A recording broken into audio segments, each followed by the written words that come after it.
Après ces événements, la parole de l'Éternel fut adressée à Abraham dans une vision. Et il dit, Abraham, ne crains point, je suis ton bouclier et ta récompense sera très grande. Voilà, cette personne ne savait pas qu'est-ce qui était dans cette récompense-là. Amen. Amen. Il a reçu une promesse de Dieu, mais la promesse de Dieu était comment? Était un peu vague. Parce qu'il lui dit que ta récompense sera grande. Mais c'est quoi cette récompense? Mais il a eu quand même le courage de poser la question à l'Éternel. Abraham répondit, Seigneur éternel, que me donneras-tu? Je m'en vais sans enfant. Voilà. Amen. Amen. Là, il commence à expliquer quoi? Son rêve. Amen. Amen. Dieu lui a promis que ta récompense sera grande.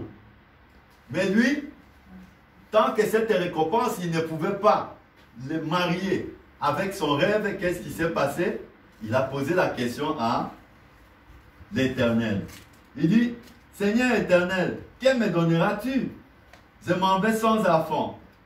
Et l'héritier de ma maison, c'est Eliezer de Damas. Et Abraham a dit, voici, tu ne m'as pas donné de postérité. Et celui qui est né dans ma maison sera mon héritier. Alors la parole de l'Éternel lui fit adresser ainsi. Ce n'est pas lui qui sera ton héritier. Amen. Amen. La promesse avant, c'était comment? Ta récompense sera grande. Mais Dieu ne l'a pas spécifié ce qui était réellement sa récompense. Mais là, il commence maintenant à raconter quoi? Les rêves d'Abraham. Abraham avait un rêve. Son rêve, c'était quoi? D'avoir un héritier. Amen. Amen.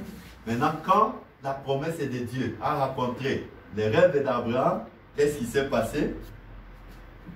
C'est la prophétie qui était sortie maintenant. Alors la parole de l'Éternel lui fit adresser ainsi. Ce n'est pas lui qui sera ton héritier, mais c'est celui qui sortira de tes entrailles qui sera ton héritier. Amen. Amen. Et après l'avoir conduit dehors, il dit, regarde vers le ciel et compte les étoiles, si tu peux les compter. Et il lui dit, telle sera ta postérité. Abraham lui eut comment? Confiance à l'Éternel. Pourquoi il eut confiance à l'Éternel?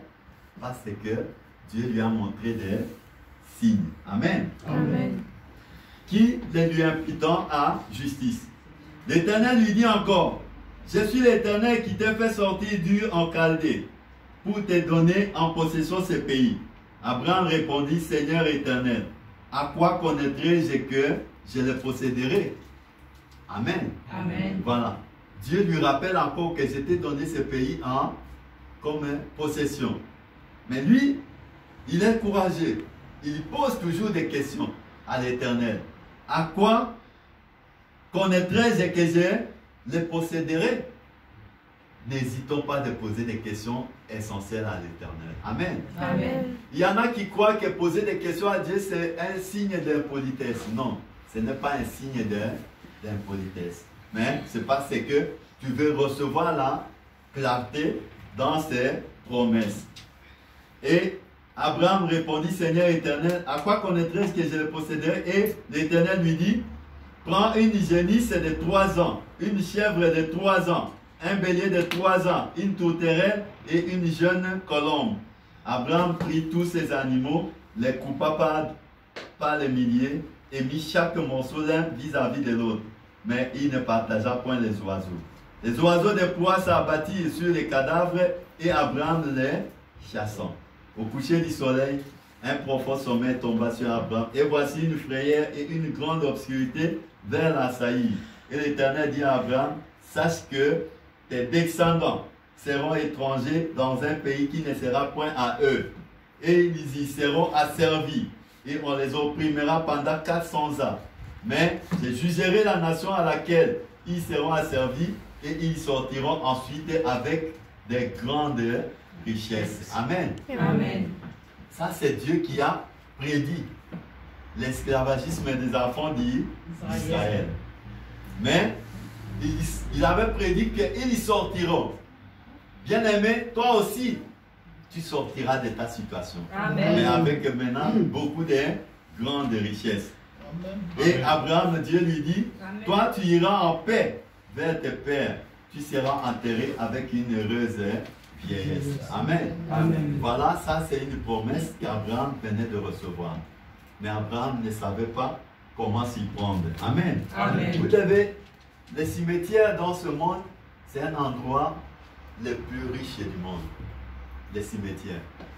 Parce que si on prend les rêves de toutes ces personnes qui sont décédées, on les met ensemble. Les richesses qui est décédé avec, si on met ensemble bien aimé, il n'y a personne qui peut dépasser cela. Il y en a qui avaient des promesses de devenir des grands milliardaires, mais ils sont morts sans l'avoir vécu. Amen. Amen. Il y en a qui avaient des projets de devenir des grands astronautes, mais ils sont morts avec leur intelligence et sans avoir vécu ces choses. C'est pourquoi nous avons besoin d'être dans la présence de notre Dieu. Parce que chacun de nous bien-aimés a une promesse. C'est pourquoi sache traiter ton ami avec dignité. Il y en a qui croient, quand ils voient quelqu'un, ils croient que cette personne ne pourra jamais réussir ou ne pourra jamais devenir utile dans la société. Et on maltraite les gens inutilement. Amen. Amen. Mais sache que en maltraitant l'autre, tu ne connais pas qui il sera demain. Donc tous les gens que vous voyez mourir, pauvres, ne croyons pas que ces gens n'avaient pas de promesse. Chacun a reçu une promesse de l'Éternel. Nous devons nous détromper. Même les fous que nous voyons traîner à gauche, à droite, tous ces fous ont reçu des promesses. Amen. Amen. Vous voyez, chez nous, des fois, il y a des fous qui sont en train de coudre les habits. Il est fou, mais il prend les tissus des habits, il les assemble, et ça, il fait toute sa vie. Tous les jours, tu le vois en train de coudre. Vous croyez que c'est fou?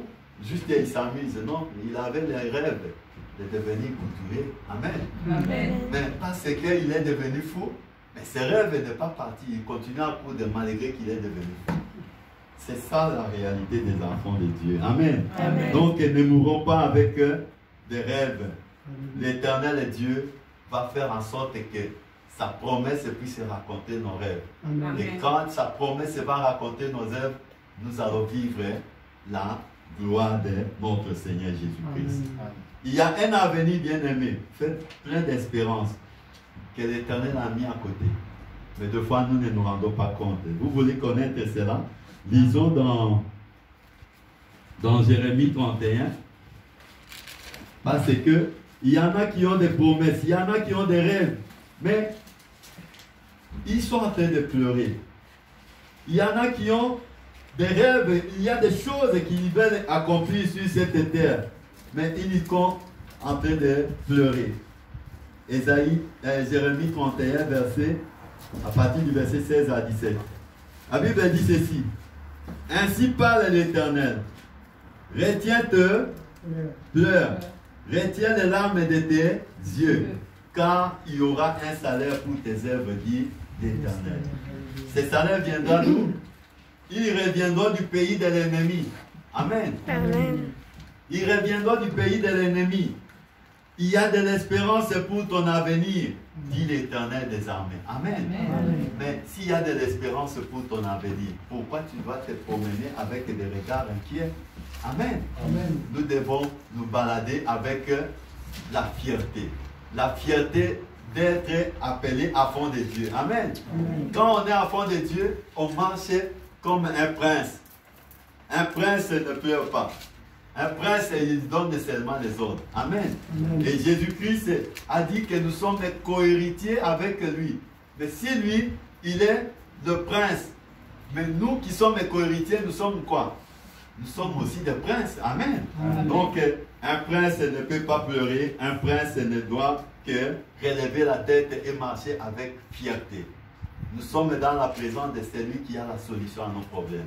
Et quand on vient auprès de lui, nous devons savoir présenter nos problèmes avec clarté. Amen.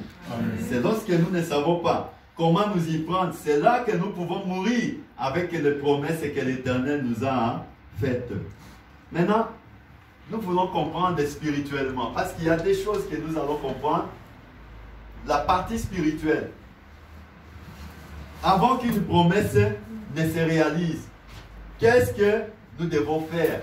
Amen. Amen. Qu'est-ce que nous devons faire? Parce qu'Abraham a eu cette promesse-là. Mais qu'est-ce qu'il a fait? On a lu ce qu'Abraham a fait. Nous allons comprendre ça par la suite que nous évoluons. Alors, une promesse, c'est quoi? C'est une parole précise et révélée pour l'instant et pour la circonstance. Amen. C'est ça la promesse. C'est une parole révélée pour l'instant. À l'instant où tu as un problème, Dieu envoie une parole révélée à cet instant et pour la circonstance que tu as connue.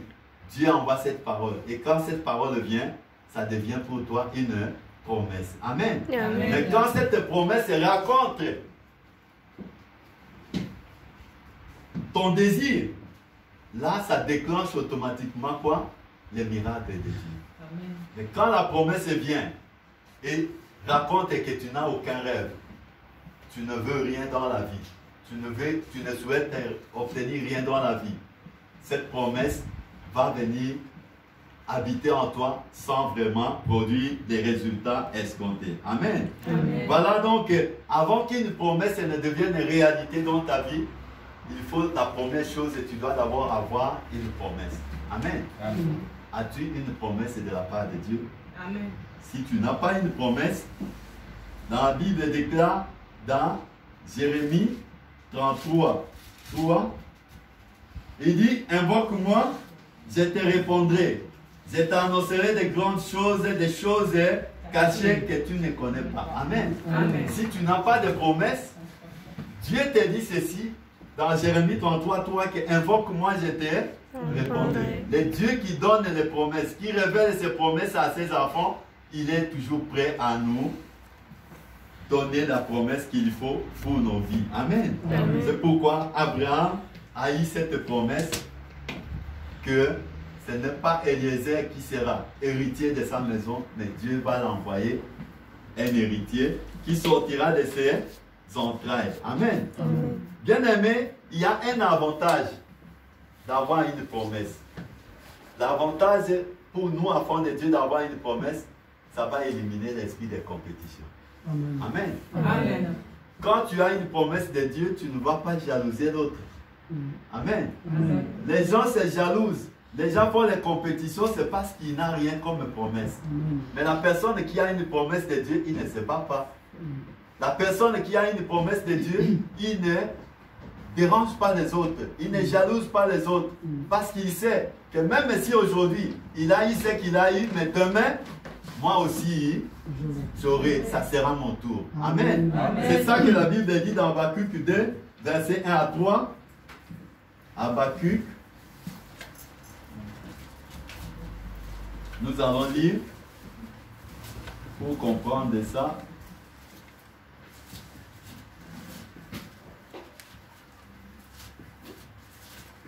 Habakkuk 2, versets 1 à 3, la Bible dit: j'étais à mon poste et je me tenais sur la tour. Je veillais pour voir ce que l'Éternel me dirait et ce que je répliquerai après ma plainte. L'Éternel m'a adressé la parole et il dit: écris la prophétie, grave-la sur des tables afin qu'on la lise couramment. Amen. Amen. Toi, tu dois écrire ta prophétie afin que les gens puissent lire ça couramment. Car c'est une prophétie dont le temps est déjà fixé. Elle marche vers son terme et elle ne mentira pas. Si elle tarde, attends-la. Amen. Car elle s'accomplira certainement. Amen. Voilà, l'important c'est d'avoir une promesse. Quand tu as une promesse de Dieu bien-aimé, tu ne vas pas te battre. Même si cette promesse tarde, tu sais que ça va s'accomplir certainement. Il y a une compréhension entre les enfants de Dieu ou entre les gens, c'est souvent lorsqu'il n'y a pas de promesse. Amen. Amen. Mais quand quelqu'un a la promesse, il n'y a pas de compréhension. Parce que l'enfant de Dieu qui a la promesse de Dieu doit savoir que si Dieu fait avec moi, il peut aussi faire avec quelqu'un d'autre. Amen. Mais on ne s'approprie pas la paternité de Dieu. Amen. Amen. Il y en a qui croient que si Dieu a fait avec moi, donc il a fermé les robinets. Il ne va plus faire avec d'autres. Non. Quand tu penses comme ça, sache que tu es en train de vivre les complexes de supériorité. Amen. Amen. Donc, aujourd'hui, ces passages viennent nous révéler, avant de commencer ton projet, avant de commencer ce que tu es en train de faire, as-tu reçu la promesse de Dieu? Amen. Amen. As-tu reçu le quitus de Dieu? Si tu n'as pas reçu, nous avons vu dans Jérémie 33:3 que invoque-moi, Dieu va te répondre. Amen. Il va te révéler. Si tu n'as pas reçu le quitus de Dieu, Dieu va te révéler. C'est pourquoi, bien-aimé, si tu n'as pas encore reçu cette promesse, aujourd'hui tu vas prier à l'Éternel. Et Seigneur, aujourd'hui, j'ai besoin que tu parles, tu me parles concernant ma vie, concernant tout ce que tu as comme projet. Parle-moi, Seigneur. Amen. Amen. L'importance d'avoir un projet ou une promesse, ça évite que le jour où on va te poser des questions, tu commences à te battre. Amen. Amen. Il y en a qui se battent charnellement parce qu'ils ne savent pas expliquer le pourquoi ils sont en train de faire ce qu'ils sont en train de faire. Amen. Amen. Mais la personne qui a reçu une promesse, qui marche selon cette promesse de Dieu, quand les questions vont venir, il sait comment expliquer, comment répondre. Mais la personne qui n'a pas reçu la promesse va commencer à se battre. Amen. Amen. Donc ne nous battons pas pour ce que nous sommes capables de recevoir de l'Éternel. L'Éternel a tout entre ses mains. Amen. Il donne à qui il veut Amen. et à n'importe quelle circonstance. Donc, nous voyons qu'Abraham avait d'abord reçu une promesse. Mais maintenant, après avoir reçu une promesse, qu'est-ce que la Bible dit? Dans le livre toujours de Genèse 15, verset 5, la Bible dit, verset 5a. Quand Dieu lui a dit, ce n'est pas lui qui sera ton héritier, mais c'est celui qui sortira de tes entrailles qui sera ton héritier. Et après l'avoir conduit dehors, il dit, regarde vers le ciel. Amen. Amen. Quand tu reçois une promesse bien-aimée, Dieu va te mettre dans l'isolement. Amen. Amen. Un enfant de Dieu qui reçoit la promesse de Dieu, quand Dieu te met dans le cœur que tu vas te marier, qu'est-ce qu'il va faire? Il va d'abord t'isoler. Si tu vivais dans une vie d'impudicité, qu'est-ce qu'il va faire? Il va t'isoler d'abord avec les impudiques. Amen. Amen. Parce que si tu restes avec eux, vous allez partager toujours les mêmes choses. Et ta promesse elle deviendra difficile à obtenir l'accomplissement. Amen. Amen. C'est pourquoi Dieu a vu qu'il fallait sortir Abraham. Après l'avoir conduit dehors, il dit, regarde vers le ciel. Dieu a sorti Abraham de là où il était, dans son cadre habituel. Il l'a amené où? Dehors. Pourquoi il l'a amené dehors? Parce qu'il voulait lui montrer des signes. Quand tu reçois les promesses de Dieu bien-aimé, la première des choses, c'est des signes qui viendront de l'Éternel qui va te montrer. Amen. Chaque fois qu'un problème se pose, lorsque Dieu t'a donné une promesse, qu'est-ce qui va se passer? Il va te montrer des signes. Si tu ne reçois pas des signes, reviens toujours dans Jérémie 33:3. Amen. Amen. Il va toujours te montrer des signes pour te dire qu'il est derrière ça. Amen. Amen. Voilà, si tu ne vois pas de signes et tu n'as pas de promesses, alors continue toujours à prier. Et si vous lisez dans Marc 8, verset 22 à 26, il y a le cas d'un aveugle qu'on avait amené à Jésus-Christ. Et Jésus-Christ pouvait guérir cet aveugle tout de suite et instantanément. Mais il a fait quoi? Il a sorti cet aveugle du lieu habituel. Il a sorti du village. Il l'a amené dans un endroit où ils étaient les deux. Amen. Amen. Pourquoi Dieu nous isole des milliers habituels? C'est parce que ceux qui te connaissent ont une capacité très forte de nuire à ton projet. Amen. Amen. Il n'y a que les gens qui te connaissent qui peuvent te détruire. Il n'y a que les gens qui te connaissent qui peuvent nuire à ta promesse. Ce n'est pas les gens qui viennent d'ailleurs. Amen. C'est pourquoi Dieu, il nous met en isolement pour éviter que les gens qui nous connaissent, qui ne sont pas contents que nous puissions réussir, ne puissent pas détruire cette promesse. C'est pourquoi il nous amène dans l'isolement. Amen. Parce que les gens là vont dessiner les limites.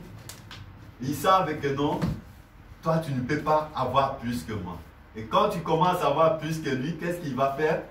Il va faire tout pour te détruire. Détruire ta réputation, détruire ton image, détruire tes relations. Juste parce que pour eux, il faut que tu restes comme eux. Amen. Amen. Voilà pourquoi ce soir, Dieu nous envoie pour vous annoncer ces choses, pour que chacun de nous, lorsque tu as la promesse de Dieu et que Dieu veut te répondre, que tu ne puisses pas tomber dans les erreurs. Parce que quand Dieu va te restaurer, quand Dieu va prendre en charge ta vie, que tu ne puisses pas vivre dans les problèmes encore. C'est pourquoi il envoie ces messages pour que toi et moi, nous puissions être avertis. Amen. Amen. Tous les gens que vous voyez réussir sont souvent les gens qui sont sortis des cadres normaux, des cadres ordinaires, des cadres habituels. Ce n'est pas normal qu'un voleur qui vient dans le Seigneur continue toujours à vivre avec le voleur et il ne va pas voler. Amen. Il va voler toujours. Il va continuer à vivre dans le mensonge. Un menteur qui continue à vivre dans un environnement de mensonge, il va continuer à mentir. Amen. Donc Dieu nous fait sortir pour que nous ne puissions pas. Tu es un candidat au miracle de Dieu lorsque tu deviens seul. Mais quand tu es toujours entouré des gens qui te connaissent, tu n'es pas un candidat pour le miracle de notre Seigneur. Amen. Donc nous avons vu qu'avant qu'une promesse devienne réalité, il faut d'abord avoir une promesse. Amen. Et après maintenant, il faut sortir du monde des sens. C'est-à-dire que tu dois sortir et aller vers des expériences nouvelles. Et ça, c'est ce que nous, en tant qu'Africains, surtout Congolais, on n'est pas très doués là-dessus. On veut toujours suivre le même chemin. Amen. Ce que les autres ont fait, c'est ce que nous sommes aussi appelés à faire. Et c'est ce que les comédiens ont appelé souvent les malandangoulos. Amen. Tu m'as suivi encore ici. Pourquoi? Parce que tout le monde devait suivre le même chemin. Parce que tous croient que non, si lui il a pu faire, moi je suis plus que lui, donc je peux faire encore plus. Amen. Et quand tu suis ça, tu n'es plus dans la voie de Dieu. Il faut d'abord avoir la promesse. Et Dieu nous met dans l'isolement pour nous montrer des signes. Nous avons dit tout à l'heure que pour qu'Abraham puisse compter les étoiles du ciel, il fallait d'abord que Dieu l'amène dans l'isolement. Et Dieu l'a amené dans l'isolement pour lui montrer des signes. Donc, bref, ne rejette jamais ton rêve, bien-aimé. Parce que ton rêve, quand ça va raconter la promesse de Dieu, ça deviendra un miracle.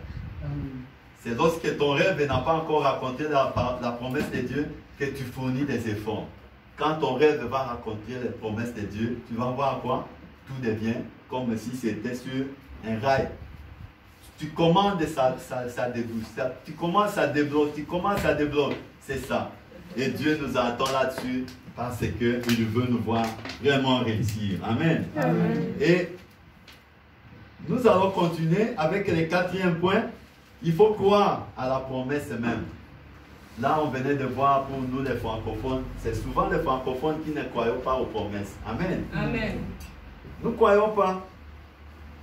Quand la Nouvelle Jérusalem est née comme ça, il y en a qui voient, oh bon, cette église, aujourd'hui, il n'était que 10. Ah, demain, ils étaient 4. Donc, ils vont bientôt fermer. Amen. Il y en a qui prédisent déjà la fin avant même les commencements. Amen. Mais nous savons que cette promesse vient de Dieu. Amen. Et le Dieu qui a commencé, le Dieu va amener cette œuvre à la grandeur. Amen. C'est pourquoi quand tu viens ici, vois ces lieux, non pas avec les yeux charnels, mais vois ça avec les yeux spirituels. Les gens spirituels, ils savent qu'ils ne peuvent jamais négliger les jours du faible commencement. Tous ont commencé comme ça. Peut-être que nous, on a commencé même plus grand. Amen. Amen. Il y en a qui ont commencé encore plus petits que nous. Mais aujourd'hui, ils sont loin. Amen. Tels que nous sommes là, sachez que la première des choses que nous souhaitons, que nous prions chaque jour à notre Dieu, que tous ceux qui viennent d'abord, ce noyau qui est là, puissent d'abord expérimenter la main de Dieu.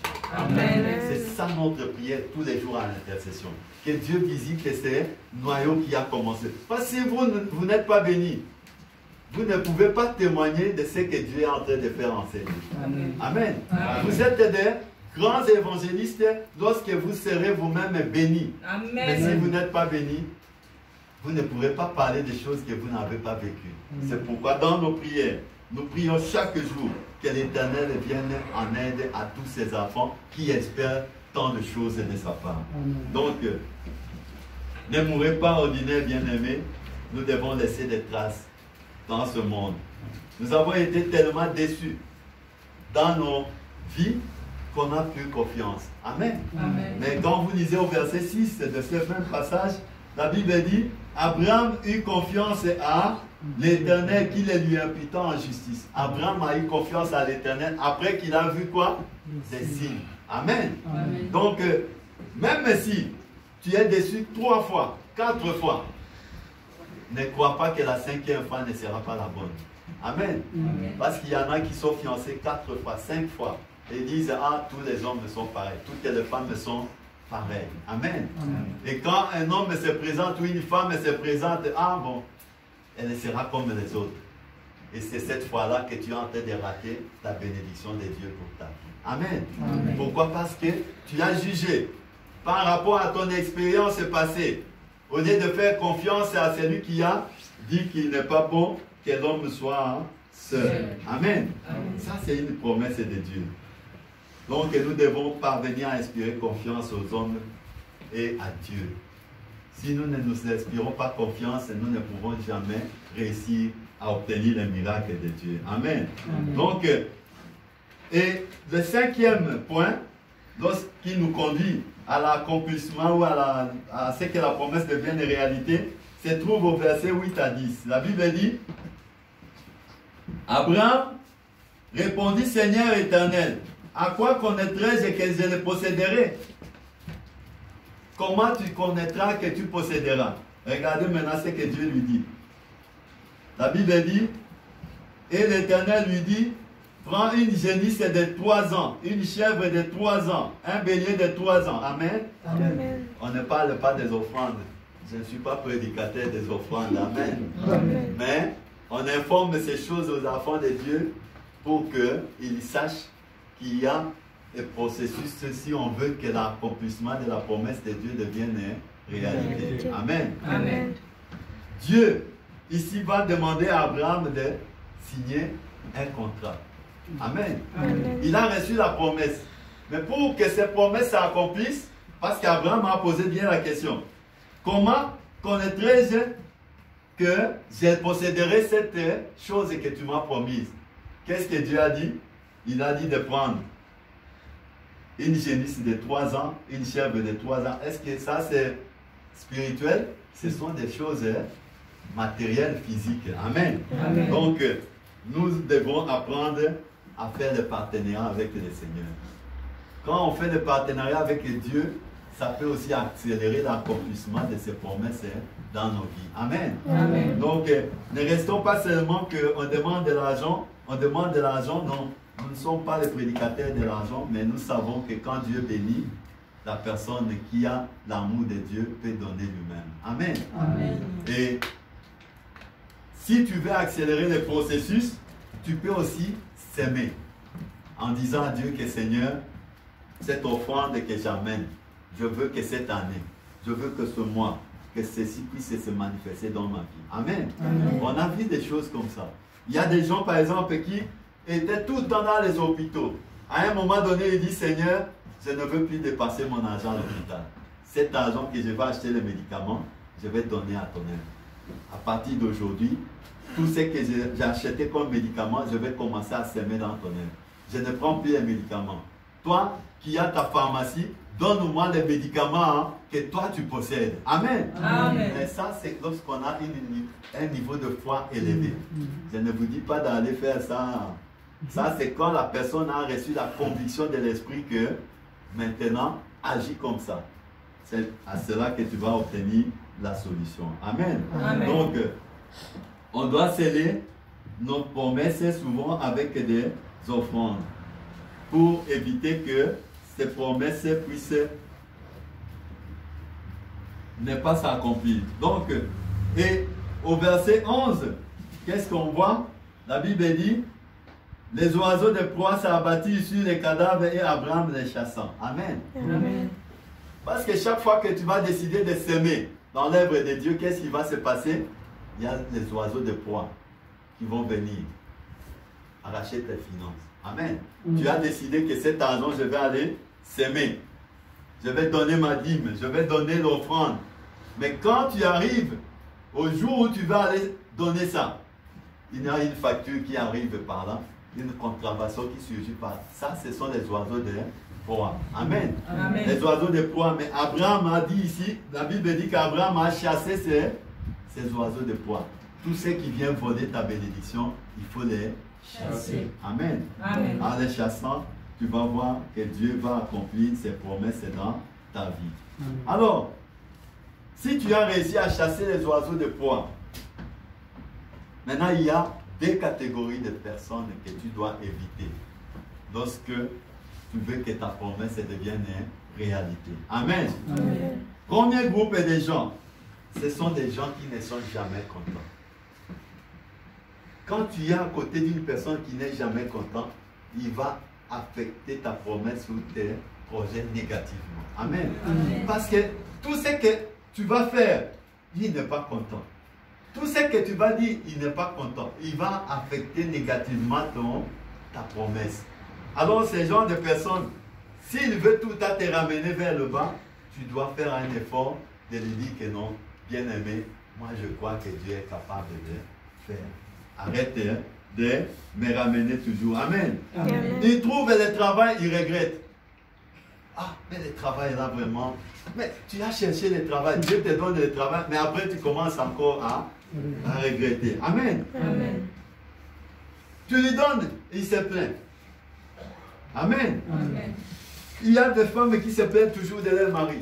Tout le temps, ils se plaignent de leur mari. Tout le temps, ils se plaignent de leur mari. Même pour une occasion de rien. Amen. Amen. Les hommes qui se plaignent tout le temps de leur femme.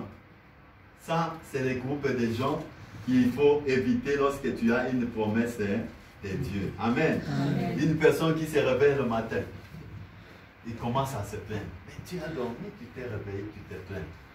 Amen. Amen. Dieu est celui qui nous donne la force. La force est d'aller vers l'avant. Amen. Amen. Donc, bien aimé, il y a une autre